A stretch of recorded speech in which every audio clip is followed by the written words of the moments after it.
इयत्ता 3री शिकते आणि मी एक छोटेसे भाषण साजरे करीत आहे ते तुम्ही शांतपणे ऐकून घ्याल अशी नम्र विनंती करते. आदरणीय पूजक गुरुजन वर्ग व माझ्या बालमित्रांनो, मी आज तुम्हाला मुलीचे शिक्षण प्रगतीचे लक्षण याविषयी छोटेसे भाषण साजरे करीत आहे ते तुम्ही शांतपणे ऐकून घ्याल अशी नम्र विनंती करते. मुला मुलीत भेदभाव करू नका, मुलीचे शिक्षण अर्ध्यावर सोडू नका. मुलापेक्षा मुलगी बरी प्रकाश देते. दोन्ही घरी गर्भलिंग परीक्षण करू नका. मुलीची संख्या कमी झाली आहे, त्यामुळे सरकारने लेख वाचवा लेख शिकवा असा अभियान सुरू केला आहे. त्यामुळे म्हणते मुलींना शिकवा भेदभाव हटवा, मुलींना शिकवा भेदभाव हटवा. असे नुसते ते सांगून जमायचे नाही, असे नुसते ते सांगून जमायचे नाही.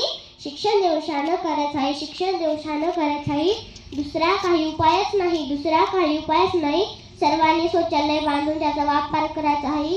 जातीभेद पाळू नका. आपण सर्वजण एकाच परमेश्वराचे लेकरे आहोत.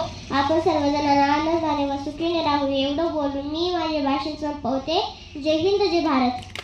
धन्यवाद.